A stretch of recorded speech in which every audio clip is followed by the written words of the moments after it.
Apakah benar tarhil dari Arab Saudi ke Indonesia sudah dibuka? Kapan penerbangan internasional umum akan dibuka? Itu selalu jadi pertanyaan. Assalamualaikum warahmatullahi wabarakatuh. Marhaban, ahlan wa sahlan. Jumpa lagi bareng saya Ida Bencurer. Apa kabar kalian? Semoga baik-baik saja. Alhamdulillah, di video kali ini insya Allah saya mau menjawab sekalipun mewakili pertanyaan dari kalian, khususnya bagi para WNI atau para PMI yang ada di Arab Saudi, khususnya bagi TKI yang berstatus ilegal. Baiklah, hari ini saya akan menghadirkan salah satu narasumber yang mungkin bisa menjawab bagi pertanyaan kalian semua. Apakah benar tarhil dari Arab Saudi ke Indonesia sudah dibuka? Assalamualaikum Pak Zainuri. Waalaikumsalam warahmatullahi wabarakatuh. Apa kabarnya Pak Zain? Alhamdulillah. Alhamdulillah ya. Alhamdulillah, ini adalah Pak Zainuri selaku aktivis dari BMI, khususnya daerah Jeddah dan Saudi Arabia. Pak Zainuri kan sekarang saya lihat selalu aktif di bidang penerbangan, dan ada beberapa hal yang mungkin akan saya tanyakan seputar penerbangan dan juga khususnya bagi TKI ilegal. Apakah benar tarhil sudah dibuka? Assalamualaikum warahmatullahi wabarakatuh.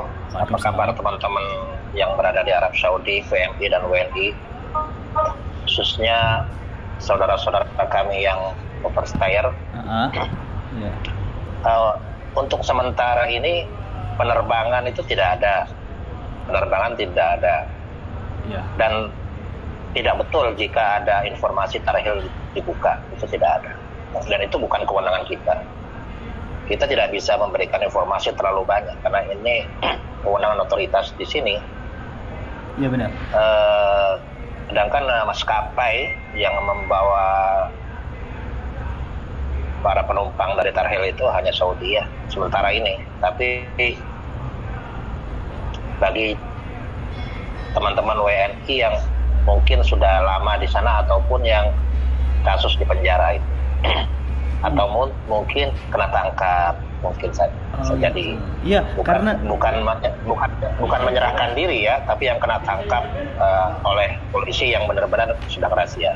Iya Pak, benar banget Pak. Yang saya lihat di sosial media, terutama di Facebook, itu banyak iklan yang menawarkan tarhil gitu. Ada sebagian pihak yang tarhil sudah dibuka, silakan kalau mau daftar ke sini. Apakah itu bisa dipercaya?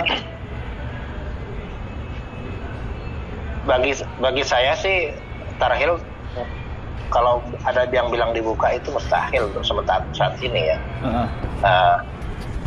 Kita 95% tidak percaya. Kenapa? Arab Saudi juga tidak mau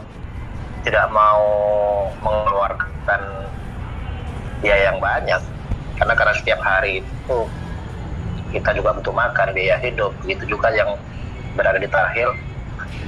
Kemudian yang dari pemerintah juga pasti akan berpikir begitu, karena semuanya butuh anggaran. Dan itu juga jangan percaya jika ada informasi tarhil dibuka, itu jangan dipercaya, karena penerbangannya itu belum ada. Kuncinya adalah penerbangan. Oh iya, benar banget ya. Jadi kemungkinan, dan ini kita semua pun juga tahu ya, bahwa penerbangan selalu ada setiap bulannya gitu. Ini saya mewakili para netizen, terutama WNI yang ada di Arab Saudi. Katanya kapan penerbangan internasional umum akan dibuka? Itu selalu jadi pertanyaan. Jadi begini Mas, ya.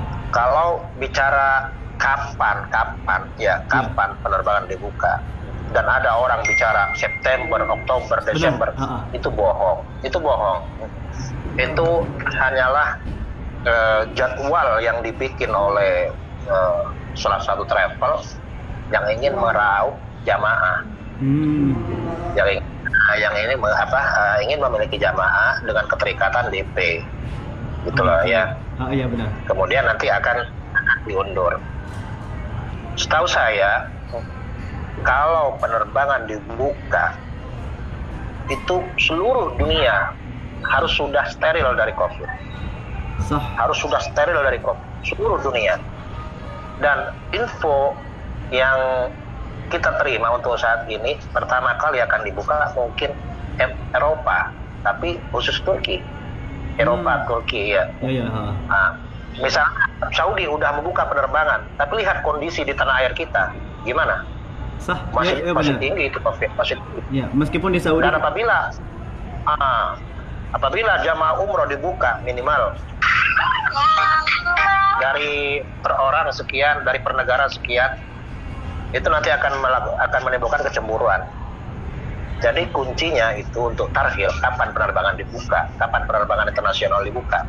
Kalau seluruh dunia sudah steril dari COVID dan kita sudah kembali normal seperti sedia kala, jadi pesawat yang masuk ke Arab Saudi bawa penumpang, pesawat yang keluar dari negara ini, dari Arab Saudi sudah bawa penumpang juga.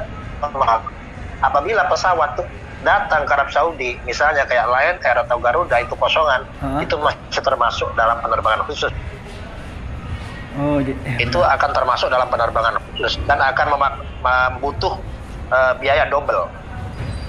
Itu biaya double dari harga normal. Oh, benar banget. Ya baiklah, berarti selama ini misalkan kalau ada kabar bahwa penerbangan internasional yang umum akan dibuka tanggal sekian masih dikatakan hoax ya? Belum benar? Kalau menurut saya sih awal Januari lah, awal Januari. Ya insya Allah. Oke, baiklah. Insya Allah. Tapi alhamdulillah ya. Semoga aja cepat. Amin. Tapi alhamdulillah ya, setiap bulannya memang ada penerbangan yang khusus ya dari Arab Saudi ke Indonesia saja. Ya, itu karena rahla awal dalil mawatin fakat. Jadi untuk mawatin Indonesia. Jadi kembalinya warga negara Indonesia ke tanah air. Jadi itu termasuk repatriasi WNI dan PMI, dan itu atas harus masuk dalam kategori penerbangan khusus karena membutuhkan izin dari kedua pemerintah. Oke, baiklah. Kembali Pak ke TKI ilegal. Untuk sementara ini penerbangan khusus hanya untuk bagi WNI yang resmi saja kan, yang saya lihat. Yang resmi. Yang ada paspor, igomah dan lainnya. Lalu gimana dengan nasib para TKI ilegal yang mereka mungkin mengharapkan banget dengan kepulangan mandiri ini? Apakah bisa melalui jalan seperti apa gitu? Jadi yang dimaksud resmi itu Mas, ya, yang dimaksud resmi selain memiliki paspor, meskipun tidak punya iqomah tidak masalah. Yang penting punya majikan. Iya. Kita punya paspor. Ya benar. Kita punya paspor, punya iqomah. Tapi status kita tidak punya majikan. Siapa yang akan mengeluarkan exit visanya? Oh gitu. Jadi cara satu-satunya, meskipun tanpa paspor, kan sudah ada SPLP ya. SPLP jalan untuk keluar dari Arab Saudi ini harus punya exit visa atau re-entry.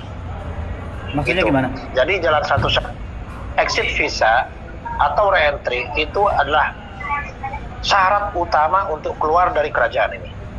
Ya, seperti apa? Syarat utama. Nah, kalau paspor boleh bikin, mungkin pemerintah bisa bantu, SPLP mungkin bisa bantu. Tapi exitnya ini gimana? Siapa yang mau ngurus? Nggak bisa. Nah, jadi paspor bisa aja orang miliki, tapi exit visanya nggak bisa.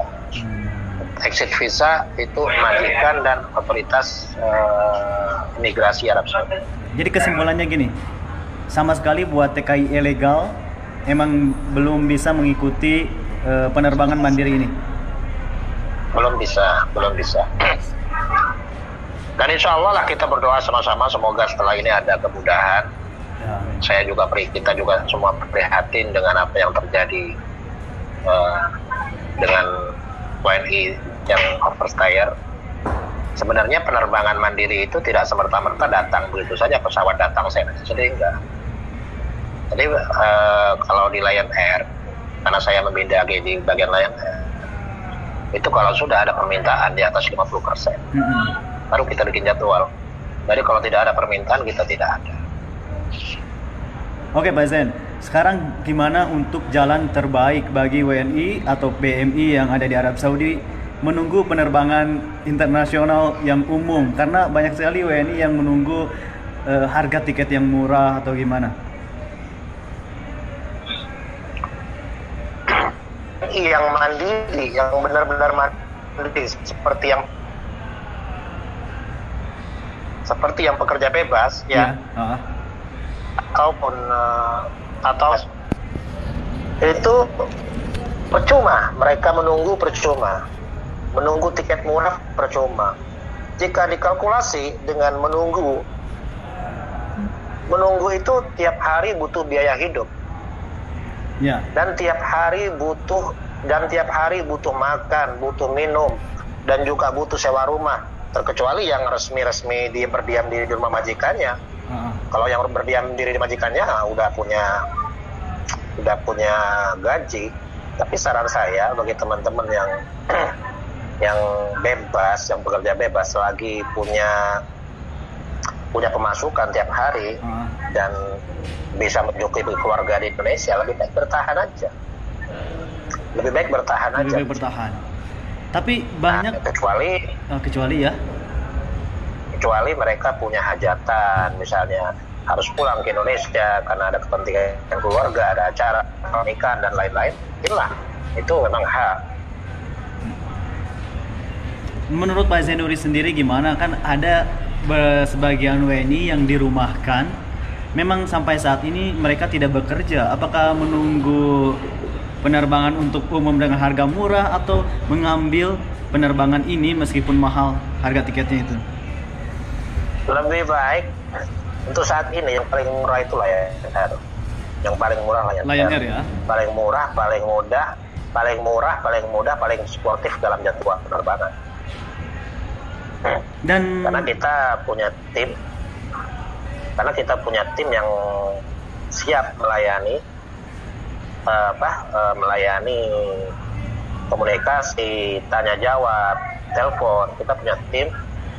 Kita akan aktif di saat jadwal sudah turun. Di saat jadwal sudah diokekan resmi, baru kita aktif. Iya, saya selalu kalau hal-hal yang saya sendiri juga selalu menunggu dari kabar Pak Zainuri dulu. Nanti saya berani untuk share.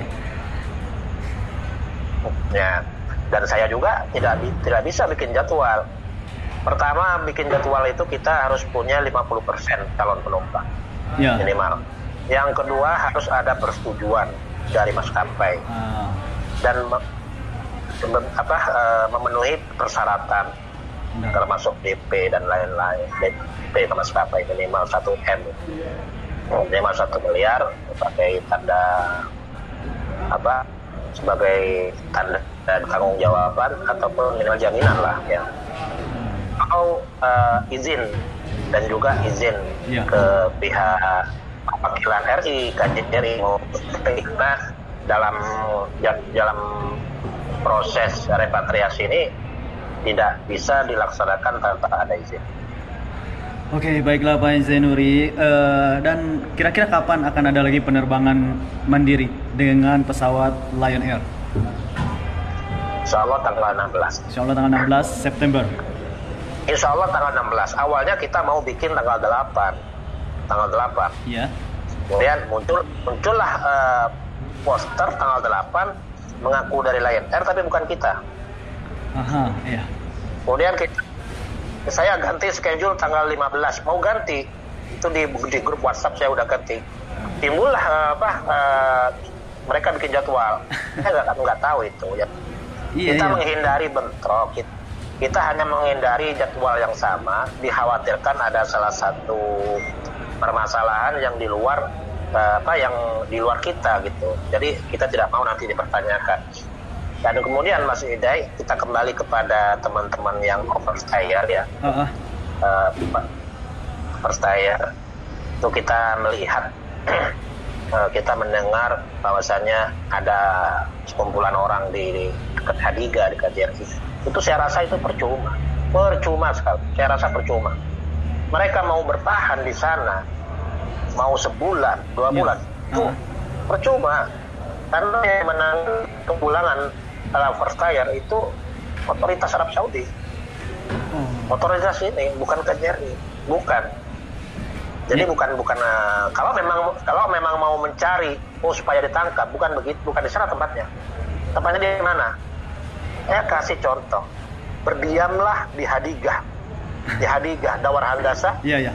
Itu kan ramai, terbuka, dari kanan kiri kelihatan. Sah. Kalau berdiam hadir di KJRI, itu siapa yang mau lihat? Polisi aja belum tentu lewat.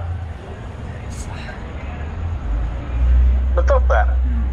Jadi kalau mau, ataupun bisa lah jual-jualan untuk mendorong-dorong, itu saran saya, dorong-dorong jualan sayur atau gimana, atau di tempat keramaian jual, itu kalau mau pulang nanti akan ditangkap. Dan itu juga mereka akan percuma.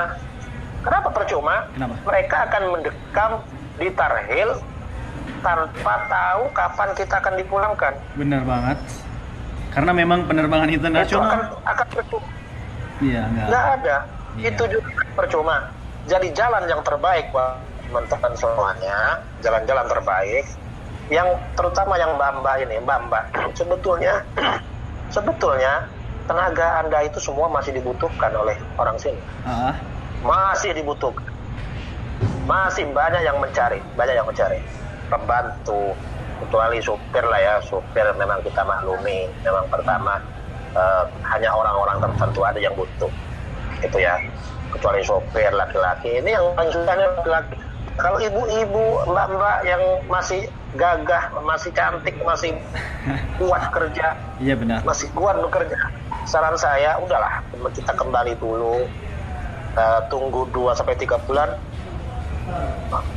bertahan di rumah majikan, carilah kerja, carilah di media sosial, minta tolong sama teman, informasi sama teman. Meskipun gaji hanya 1.500, 2.000, tidak sebanding dengan penghasilan kita di masa lalu, di masa kemarin sebelum corona, udahlah. Lebih baik tetap bekerja. Dan untuk teman-teman yang overstayar, yang laki-laki, yang itu insya Allah lah, teman-teman yang resmi-resmi, kerabat-kerabat kita, saudara-saudara kita pasti akan bantu. Amin. Oke, Pak Zainuri, terima kasih. Kita tidak akan biarkan saudara kita WNI kita mati kelaparan. Jadi itu laki-laki seperti buat di perempuan kembali ke pos masing-masing, yang pembantu bekerja, semua ini menunggu COVID ini selesai dan wabah ini, dunia ini kembali normal. Dan kuncinya jangan bertanya Tarhil, jangan bertanya apa-apa. Apabila udah masuk, itu berarti penerbangan udah normal. Apabila ada jamaah umroh masuk, itu penerbangan sudah normal. Sudah dibuka. Karena bisnis terbesar, pemasukan terbesar itu dari jamaah umroh. Benar, insya Allah. Oke, mungkin terima kasih Pak Zainuri atas informasinya. Mudah-mudahan jawaban dari Pak Zainuri bisa mewakili semua, bisa menjawab semua pertanyaan dari para WNI khususnya yang ada di Arab Saudi. Dan insya Allah nanti kalau saya ke Jeddah, insya Allah kita podcast atau interview bareng face to face agar lebih jelas dan bisa menjawab semua pertanyaan warga negara Indonesia yang ada di Arab Saudi. Oke, terima kasih Pak Zainuri atas informasinya, semoga bermanfaat. Dan saya Adventurer, kan saya Pak Zainuri, saya pamit.